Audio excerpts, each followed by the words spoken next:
તો જે ભગવાન કૃષ્ણની આ કથા છે, કૃષ્ણ કોણ છે? પૂર્ણ પુરુષોત્તમ, ધ સુપ્રીમ ગોડ. ભાગવતમાં એવું લખેલું છે, we have many incarnation but the Krishna is the complete God, પૂર્ણાવતાર. પ્રભુપાદે બહુ સરસ એક વાત કરી હતી. અમેરિકામાં પ્રભુપાદ ઇસ્કોન, એને પૂછવામાં આવ્યું કે you say that Krishna is the supreme God, how you can prove?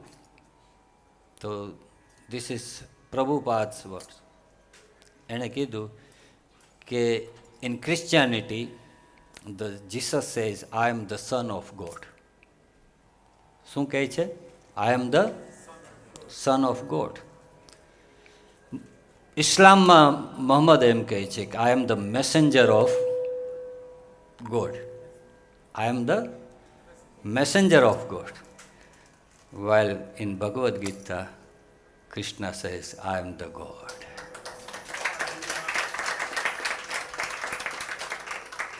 ભગવાન બોલ્યા છે. એટલે કૃષ્ણ ઇઝ ધ સુપ્રીમ. તો આ કૃષ્ણની કથા છે. This is the story of Krishna. હવે એક વસ્તુ આજ પહેલા દિવસે હું તમને હાથ જોડીને એક રિક્વેસ્ટ કરું કે first you have to understand what is Bhagwat. Bhagwat is Lord Krishna himself and this is the story of Lord Krishna. બરાબર? એમાં શું એક્સપ્લેન કર્યું છે?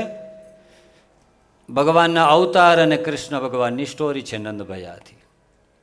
મેં એક જગ્યાએ ભાગવત કરી 7 દિવસ સુધી, અને પછી એક ભાઈને મહેમાનને બોલાવ્યા. એણે કીધું કે હવે અમારા ગેસ્ટ છે ને એ સ્પીચ આપશે. તો છેલ્લે દિવસે એણે 5 મિનિટ સ્પીચ આપીને મારી ઉપર પાણી ફેરવું. કઈ રીતે? મેં કથા કરી ભાગવતની, છેલ્લે દિવસે 5 મિનિટમાં આવીને બોલ્યા, પિયુષભાઈએ બહુ સરસ ભગવદ્ ગીતા સંભળાવી. મેં કીધું લ્યો 7 દિવસની મારી મહેનત. So what is Bhagwat and what is Bhagavad Gita?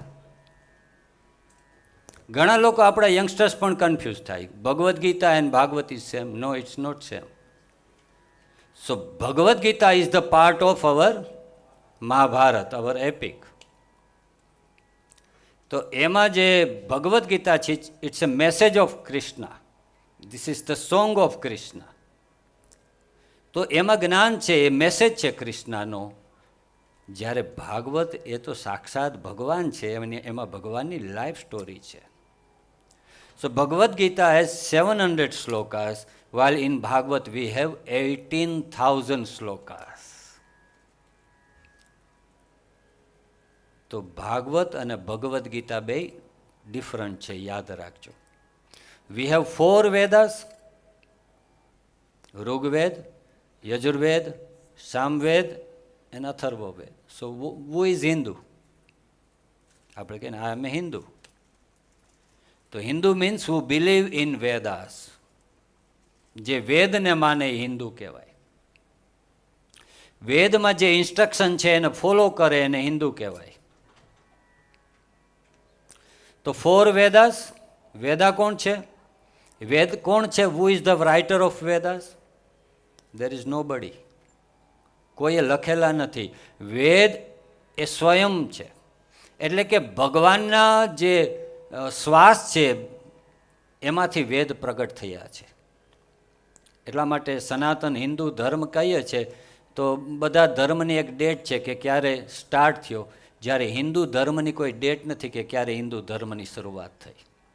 સનાતન means no beginning, no end. આ સનાતન. સો વેદ એક સાક્ષાત ભગવાન છે, પણ વેદ હતા એ કોમ્પ્લિકેટેડ હતા. એ કોર્ટ્સમાં છે, સુક્તમમાં છે.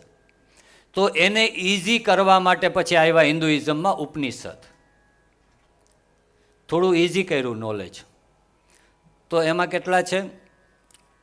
108 ઉપનિષદ છે આપણા હિન્દુઇઝમમાં. 4 વેદ. જો આ બહુ પ્રાઇમરી ઇન્ફોર્મેશન છે, આપણને બધાને ખબર હોવી જોઈએ એઝ એ હિન્દુ. 4 વેદ કયા કયા નામ છે?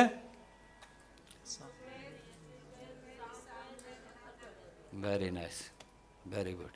હવે 108 ઉપનિષદ આવ્યા એના પછી. After the Veda there is Upanishad. એમાં બધું જે મેં કીધું ને તત્વજ્ઞાન છે, નોલેજ છે, સેલ્ફ રિયલાઇઝેશનની વાતો છે. પણ ધીમે ધીમે સમય વધતો ગયો એટલે વેદને પણ ઉપનિષદને પણ સમજવા મુશ્કેલ થયા. એટલે શું આવ્યા? પુરાણા. પુરાણ. આપણે we have 18 Purana in Hinduism. કેટલા? 18 Purana. So Bhagwat Mahapurana. Bhagwat is a Purana. તો આ 18 પુરાણ છે, એમાંનું એક પુરાણ એ શ્રીમદ ભાગવત છે. તો વેદ અને ઉપનિષદની જે કોમ્પ્લિકેટેડ વાતો હતી એને એકદમ ઇઝી કરી પુરાણમાં. હવે જેમ કે ફોર એક્ઝામ્પલ વેદ કહે સત્યમ વદ, ટ્રાય ટુ સ્પીક ટ્રુથ. બરોબર? સત્યમ વદ, નાનું એવું સેન્ટેન્સ. પણ આપણને ન સમજાય એટલા માટે પુરાણોમાં શું આવ્યું? હરિશ્ચંદ્રની કથા આવી ગઈ. આખી સ્ટોરી દ્વારા સમજાવ્યું ધ ઇમ્પોર્ટન્સ ઓફ ટ્રુથ. તો પુરાણોમાં એવી રીતે જે કથા છે એકદમ સિમ્પલ કરીને સમજાવવામાં આવી. તો Shrimad Bhagwat Mahapurana is one of the important Purana in our Hinduism.